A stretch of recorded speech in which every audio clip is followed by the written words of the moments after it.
Doktorica Petra Bole, kako je pravzaprav prišlo do sodelovanja s Fakulteto za dizajn in kasneje do ideje za to razstavo? No, tokrat v galeriji Šivčeva hiša predstavljamo prav posebno razstavo o tekstilni preteklosti tovarne Almira in preteklost navezujemo na sedanjost. Razstava je plod sodelovanja s Fakulteto za dizajn, s študenti in pa več mentorji te fakultete. Sama ideja je pa nastala že v bistvu lansko leto, ko smo osnovali oziroma pregledovali naše depoje in ugotovili, da depo Mestnega muzeja hrani izredne predmete, ogromno število oblačil, pletenin, puloverjev, kap, šal, moodboardov, arhiva tovarne Almira, ki je bila nekoč v naši občini, seveda in v mestu Radovljica, zelo pomembna tekstilna tovarna. Sodelovanje smo v bistvu pričeli na začetku tega leta, sodelovali smo z študenti fakultete, tako da jim je kustosinja Mestnega muzeja najprej predstavila zgodovinski pogled, kaj je bila Almira nekoč, kakšne obleke so delali, s kakšnimi materiali so se ukvarjali.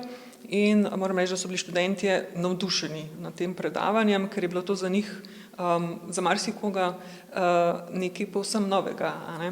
In tako. Razstava bo odprta nekje do konca meseca novembra, vendar pa v tem času načrtujete še 3 dogodke.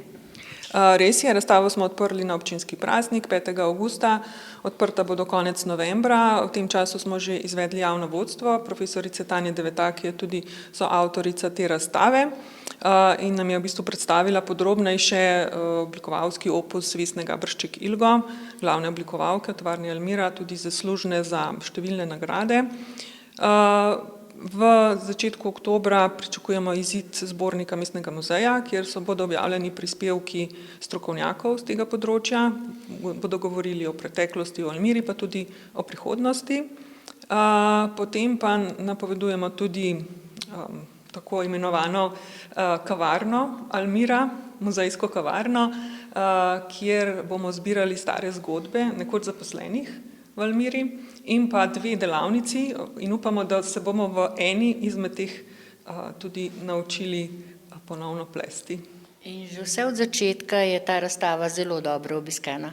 Res je, veliko zanimanje tudi predvsem domačinov, pa tudi širše modnih oblikovalcev, ljubiteljev mode, ljubiteljev lepega. Ta razstava prikazuje prav to iz časov.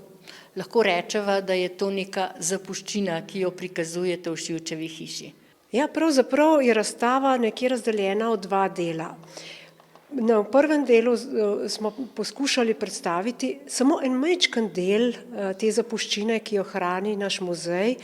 Namreč ob propadu Almire je v muzej prišlo kar nekaj kolekcij, kar precej materiala iz Almire, nekaj smo ga pridobili še pozneje, še pred kratkim v enem od podjetij tukaj v bližini, ki je nasledilo almirske prostore in v katerih v kleti so našli še kar nekaj predmetov, tako da smo še letos pridobili kar precej obsežno zbirko in del tega je tudi že na razstavi.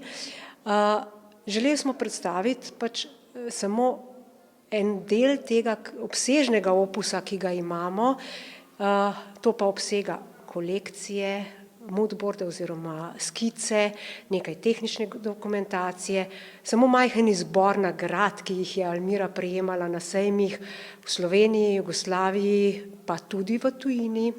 Potem imamo predstavljenega nekaj propagandnega materiala, nekaj vzorcev. Drugi del razstave pa predstavljajo dela študentov Fakultete za dizajn. Namreč obiskali smo fakulteto in predstavili Almiro. To je bil kar velik izziv zame, ker sem se spraševala, kako bodo mladi, ki so se rodili nekje v času, ko je Almira propadala, ko se je njihovo delo zaključevalo in ti študenti Almire pravzaprav ne poznajo, razen po imenu. Zanimala me je njihova reakcija in pravzaprav je bila zelo pozitivna. Ko sem jim predstavila pravzaprav almirske izdelke, 3 kolekcije, 3 komplete sem prinesla s seboj na fakulteto in študentje so jih z velikim navdušenjem si ogledovali, obračali, gledali šive, gledali gumbe. Skratka, videlo se je, da jih stvari zanimajo in očitno jih je zelo inspiriralo. Naredili so kar precej vzorcev, ki so tukaj na razstavi. No in Vesna Garbaš-Čerkilgo je takrat pripravljala kolekcije, ki so še sedaj tukaj na ogled.